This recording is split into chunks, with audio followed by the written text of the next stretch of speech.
Assalamualaikum warahmatullahi wabarakatuh.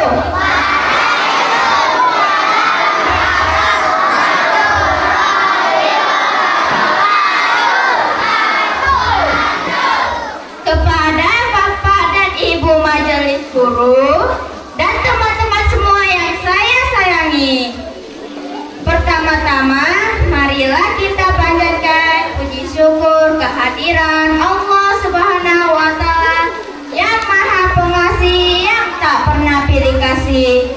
Allah yang Maha Penyayang, yang sayangnya tak terbilang.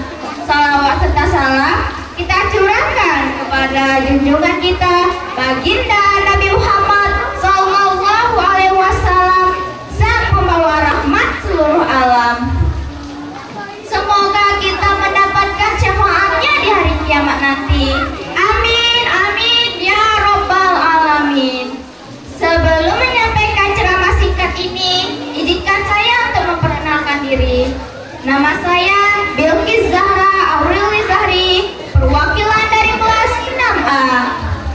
Dalam kesempatan berbahagia ini, saya akan menyampaikan ceramah singkat yang berjudul Perintah Salat dalam Peristiwa Isra Mi'raj.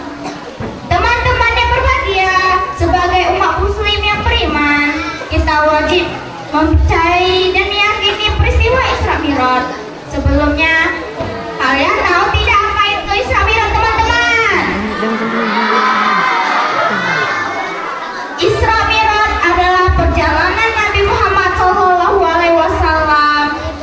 bersama malaikat Jibril dari Masjidil Haram di Mekah ke Masjidil Aqsa di Palestina. Kemudian naik ke Sidratul Muntaha, yaitu langit ke-7, dengan mengendarai buruannya perjalanannya 1 malam saja.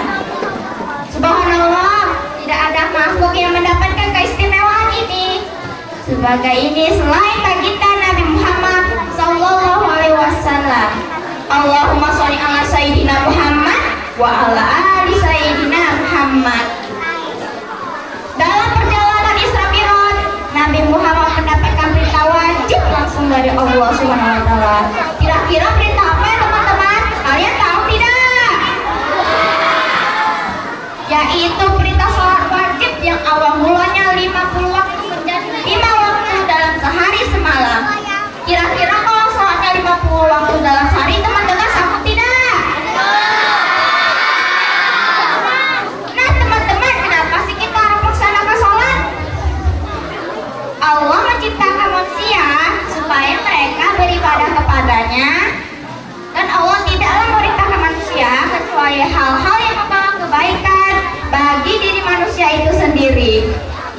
Sholat adalah hal yang sangat penting bagi keimanan kita.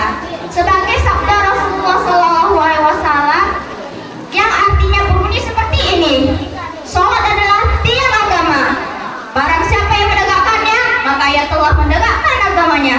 Barang siapa yang merobohkannya, maka dia telah merobohkan agamanya.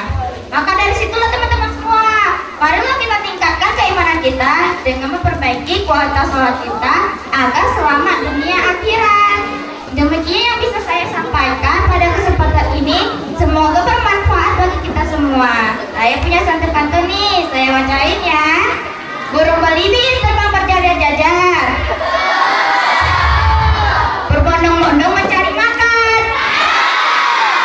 Saya di sini masih belajar.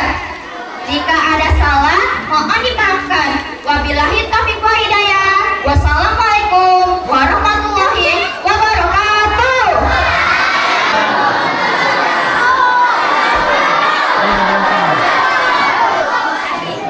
Jangan sentuh nih. Nama saya Muhammad Baki Kendri Nova, perwakilan dari kelas 3B. Dan hari ini saya akan bercerita tentang kisah Nabi Muhammad SAW untuk memperingati Isra Mi'raj Nabi Muhammad SAW 1426 Hijriah. Nabi Muhammad SAW lahir di Mekah pada tanggal 12 Rabiul Awal. Beliau lahir di keluarga yang sangat baik hati.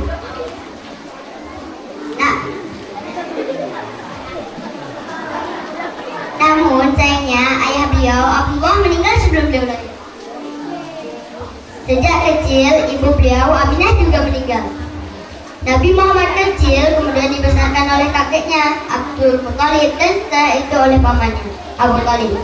Sejak kecil, Nabi Muhammad SAW sudah menunjukkan sikap baik dan jujur.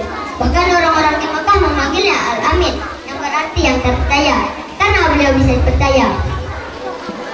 Pada usia 25 tahun, beliau menikah dengan seorang wanita yang sangat baik, yaitu Khadijah. Mereka hidup bahagia dan saling menyayangi. Pada usia 40 tahun, Nabi Muhammad SAW mendapatkan wahyu pertamanya dari Allah melalui malaikat Jibril di Gua Hira. Wahyu pertama yang diterima adalah Iqra, yang artinya bacalah. Itu adalah awal dari penyampaian Allah yang disebut Al-Quran. Nabi Muhammad SAW mulai mengajak orang-orang untuk beriman kepada Allah dan menjalani kehidupan yang baik, seperti selalu berkata jujur dan saling menjaga persaudaraan. Namun banyak orang di Mekah yang menentang Nabi Muhammad SAW. Mereka tidak suka dengan ajaran baru yang diterima Nabi Muhammad. Meskipun begitu, Nabi Muhammad SAW tetap sabar dan tidak membalas keburukan dengan keburukan. Dia terus mengajarkan tentang cinta kasih kedamaian dan saling menghormati. Akhirnya, setelah bertahun-tahun menyebarkan ajaran Islam, Nabi Muhammad SAW berhijrah ke Madinah karena keadaan di Mekah semakin sulit. Di Madinah, umat Islam semakin banyak dan ajaran Islam semakin berkembang. Nabi Muhammad SAW selalu menunjukkan sikap baik kepada dan selalu bersikap baik dan dalam setiap tindakan beliau. Akhirnya, setelah berjuang menyebarkan ajaran Islam dan penuh kesabaran, Nabi Muhammad SAW wafat pada usia 63 tahun. Meskipun beliau sudah tidak ada lagi, ajaran dan teladan beliau